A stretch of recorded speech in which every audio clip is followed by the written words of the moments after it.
Hello guys, welcome back to Guide with Samuel, and in this quick video I'm going to show you how to download your workflow in n8n AI automation.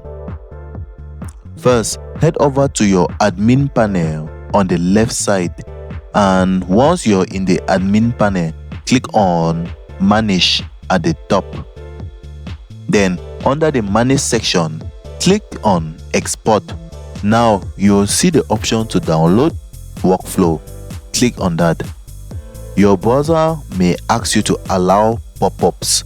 Make sure you allow it. After allowing the pop-up, click download again. Your workflow will be downloaded as a zip file. You can now unzip the file and explore all your workflow data inside. And that's it guys. Simple and very straightforward process. If you found the video helpful, please smash that like button and subscribe for more useful tutorials. Thanks for watching.